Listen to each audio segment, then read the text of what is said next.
गुरु ब्रह्मा गुरु विष्णु गुरुदेव महेश्वरा गुरु साक्षात परम ब्रह्म तस्मै श्री गुरुवे नमः। श्री गुरु चरण कमलेभ्यो नमः। आज हम श्री देव धर्म शीर्ष का पाठ करना सीखेंगे। तो चलिए पाठ प्रारंभ करते हैं। ओम। सभी देवता देवी के समीप गए और नम्रता से पूछने लगे, हे महादेवी, तुम कौन हो? उसने कहा, माताजी ने कहा, मैं ब्रह्म रूप हूँ। मुझसे प्रकृति, पुरुषात्मक, सद्रूप और असद्रूप जगत उत्पन्न हुआ है। मैं आनंद और आनंद रूपा हूँ। मैं विज्ञान और अविज्ञान रूपा हूँ। अवश्य जानने योग्य ब्रह्म और अब्रह्मा भी मैं ही हूँ। पंचीकृत और अपंचीकृत महाभूत भी मैं ही हूँ। ये सारा दृश्य जगत मैं ही हूँ। वेद और अवेद मैं हूँ। विद्या और अविद्या मैं हूँ। अजा और अनजा मैं हूँ। नीचे ऊपर अगल बगल भी मैं ही। मैं रुद्र और वसुओं के रूप में संचार करती हूँ। आदित्य और विश्व देवों के रूप में फिरा करती हूँ। मैं मित्र और वरुण दोनों का, इंद्र एवं अग्नि का दोनों अश्विनी कुमारों का भरण पोषण करती हूँ। मैं सोम, त्वष्टा, कुशा और भग को धारण करती हूँ।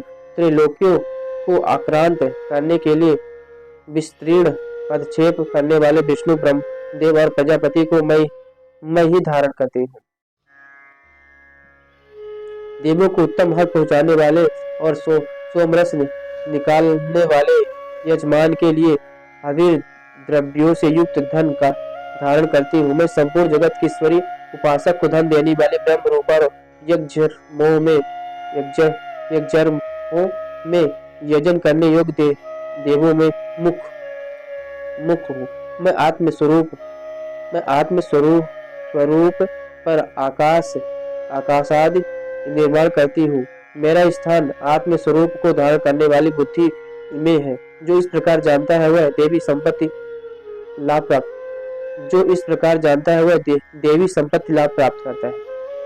तब उन देवों ने कहा, देवी नमस्कार है। मैं बड़ों को अपने अपने कर्तव्यों में प्रवृत्त करने वाली कल्याणकर्त्री को सदा नमस्कार है। गुण साम्या वस्थारूपिणी मंगल मई देवी को नमस्कार है। नियम युक्त होकर हम उन्हें प्रणाम करते हैं। उन अग्नि से वर्ण वाली, यज्ञान से जगमगाने वाली दीप्तिमती कर्म फल प्राप्ति के हेतु सेवन की जाने वाली दुर्गा देवी की हम शरण में। असुरों का नाश करने वाली देवी तुम्हें नमस्कार है। प्राण रूप देवों ने जिस प्रकाशमान वेखरी वाणी को उत्पन्न किया, उन्हें अनेक प्रकार के प्राणी बोलते हैं। वह कामधेनु तुल्य आनंददायक और अन्न तथा बल देने वाली वरुण पीढ़ी भगवती उत्तम स्तुति से संयुक्त होकर हमारे समीप आए। काल का भी नाश करने वाली वेदों द्वारा स्तुत हुई विष्णु शक्ति, स्कंद माता विश्व शक्ति, सरस्वती ब्रह्म शक्ति, देव माता आदित्य और दक्ष कन्या सती, पाप नाशनी कल्याण कारिणी भगवती को हम प्रणाम करते हैं। हम महालक्ष्मी को जानते हैं और उन सर्वशक्ति स्वरूपिणी का ही ध्यान करते हैं। वह देवी हमें उस विषय में ध्यान में प्रवृत्त करें। हे दक्ष, आपकी जो कन्या अदिति है वे प्रसूता हुई है। उनके मृत्यु रहित कल्याण में देवी उत्पन्न हुई। काम का योनि ए कमला ई ब्रजपाणी इंद्र ला वह हिरिम हा सा वर्ण मत ऋष्वा वायु का अस्र हा इंद्र ला पुनः गुहा ही क्रीम सा का ला वर्ण और माया क्रीम ये सर्वात्मिका जगन माता की मूल विद्या है और वह ब्रह्म रूपी है। विश्व शक्ति वेद रूपा ब्रह्म विष्णु शिवा शक्तिका सरस्वती लक्ष्मी गौरी रूपा शुद्ध मित्र शुद्धोपा सनात्मिका समर्षि भूत विश्व शक्ति आत्मक ब्रह्म रूप का निर्विकल्प ज्ञान देने वाली सर्व तत्वात्मिका महात्रिपुर सुंदरी, यही इस मंत्र का भावार्थ है। यह मंत्र सब मंत्रों का मुकुटमणि है और मंत्र शास्त्र में पंचदशी आदि श्री विद्या के नाम से प्रसिद्ध है। इसके 6 प्रकार के अर्थ अर्थात भावार्थ, वाच्यार्थ, संप्रदायार्थ, लौकिकार्थ, रहस्यार्थ और तत्वार्थ नित्य सोण शिकारणव ग्रंथ में बताए गए हैं। इसी प्रकार बरीवस्यार्हस्य आदि ग्रंथों में इसके और भी अनेक अर्थ दिखाए गए हैं।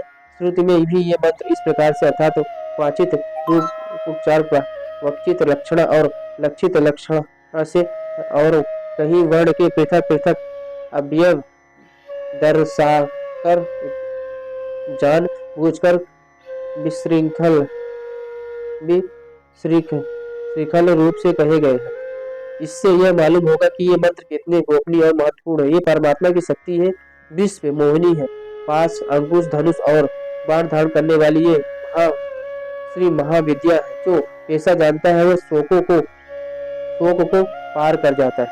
भगवती तुम्हें नमस्कार है माता, सब प्रकार से हमारी रक्षा करे। मंत्र दृष्टा ऋषि कहते हैं वही ये अष्टवसु है, वही ये एकादश रुद्र है, वही ये द्वादश आदित्य है, वही ये सोमपान करने वाली और सोमपान न करने वाले विश्वदेव है, वही ये यातुधान एक प्रकार के राक्षस असुर राक्षस पिशाच यक्ष और सिद्ध है, वही ये सत्वरजतम है, वही ये ब्रह्म विष्णु रुद्र रोपणी है, वही ये प्रजापति इंद्र मनु है, वही ये ग्रह नक्षत्र और तारे हैं, वही कला काष्ठादि काल रोपणी है। उन पाप नाश करने वाली भोग मोक्ष देने वाली अंतर रहित बीजाधिष्ठात्री निर्देश शरण लेने योग्य कल्याण दात्री और मंगल रूपी देवों को हम सदा प्रणाम करते हैं। वियत आकाश हा तथा ई कर से युक्त वीतिहोत्र अग्निरा सहित अर्धचंद्र से अलंकृत जो देवी बीज है कि वह सब मनोरथ पूर्ण करने वाला है। इस प्रकार इस एकाक्षर ब्रह्मा प्रेम का ऐसे यदि ध्यान करते हैं जिनका चित्त शुद्ध है, जो निरतिशया नंद रूपूर्ण और ज्ञान के सागर है, यह मंत्र देवी प्रणव माना जाता है। ओमकार के समान यह प्रणव भी व्यापक अर्थ से भरा हुआ है। संक्षेप में इसका अर्थ इच्छा ज्ञान क्रियाधार अद्वैत अखंड सचितानंद समर्षि भूत विश्व शक्ति स्फुड़ा है। बाणी एम माया क्रीम ब्रह्मासु काम क्लीम, इसके आगे छठा व्यंजन अर्थात चा वही व्यक्त अर्थात आकार से युक्त चा सूर्य आवाम श्रोत्र दक्षिण कर्ण ओ और बिंदु अर्थात अनुस्वार से युक्त मुंह टकार से तीसरा डा वही नारायण अर्थात आ से विश्र डा वायु वही अधर अर्थात ए से युक्त ऐ और बिच्ची नवाण मंत्र उपासक को आनंद और ब्रह्मा संयुक्त देने वाला है। इस मंत्र का अर्थ है चित्त स्वरूपिणी महासरस्वती है, सद्रूपिणी महालक्ष्मी है, आनंद रूपिणी महाकाली। ब्रह्मा विद्या पाने के लिए हम सब इस समय तुम्हारा ध्यान करते हैं। हे महाकाली महालक्ष्मी महासरस्वती स्वरूपिणी चंडिके तुम्हें नमस्कार है। अवेद्या रूप रज्जु की दृढ़ ग्रंथि को खोलकर मुझे मुक्त करो। कमल के मध्य में रहने वाली प्रातःकालीन सूर्य के समान प्रभावशाली पास और अंकुश धारण करने वाली मनोहर रूप वाली वरद और अभय मुद्रा धारण किए हुए हाथों वाली तीन नेत्रों से युक्त रक्त वस्त्र परिधान करने वाली और कामधेनु के समान भक्तों के मनोरथ पूर्ण करने वाली देवी में आपको नमस्कार है, आपको भजता हूँ। महाभय का नाश करने वाली, महासंकट को शांत करने वाली और महान करुणा की साक्षात मूर्ति तुम महादेवी को मैं नमस्कार करता हूँ, जिसका स्वरूप ब्रह्मादि नहीं जानते इसलिए जिसे अज्ञेय कहते हैं, जिसका अंत नहीं मिलता इसलिए जिसे अनंता कहते हैं, जिसका लक्ष्य दिख नहीं पड़ता इसलिए जिसे अलक्ष्य कहते हैं, जिसका जन्म समझ में नहीं आता इसलिए जिसे अजा कहते हैं, जो अकेले ही सर्वत्र है इसलिए जिसे एका कहते हैं, जो अकेले ही विश्व रूप में सजी हुई है इसलिए जिसे नैका कहते हैं, वह इसलिए अज्ञेय अनंता अलक्ष्य अजा एका और नैका कहते हैं। सब मंत्रों में मातृका मूलाक्षर रूप से रहने वाले शब्दों में ज्ञान अर्थ रूप से रहने वाली ज्ञान में चिन्मया तीता शून्यों में शून्य साक्षिणी तथा जिनसे और कुछ श्रेष्ठ नहीं हुए दुर्गा के नाम से प्रसिद्ध है। उन दुर्विजय दुराचार नाशक और संसार सागर से तारने वाली दुर्गा देवी को संसार से डरा हुआ मैं नमस्कार करता हूँ। इस अथर्व शीर्ष को शीर्ष का जो अध्ययन करता है उसे पांचों में अथर्वशीर्ष के इस अथर्वशीर्ष का जो ध्यान करता है उसे पांचों अथर्वशीर्ष के जप का फल प्राप्त होता है। इस अथर्वशीर्ष को न जानकर जो प्रतिमा स्थापन करता है वह सैकड़ों लाख जप करके भी अर्चा सिद्धि नहीं प्राप्त करता। अष्टोत्तर सत्य 108 बार जप इत्यादि इसकी पुरस्चरणी विधि है। जो इसका 10 बार पाठ करता है वह उसी क्षण पापों से मुक्त हो जाता है और महादेवी के प्रसाद से बड़े दुष्कर संकटों को पार कर जाता है। इसका संयम काल में अध्ययन करने वाला दिन में किए हुए पापों का नाश करता है। प्रातः काल में अध्ययन करने वाला रात्रि में किए हुए पापों का नाश करता है। इस तरह हमने आज श्री देव अथर्वशीर्ष का पाठ किया, सीखा। फिर मिलते हैं अगले वीडियो में, तब तक के लिए जय श्री राधे श्याम।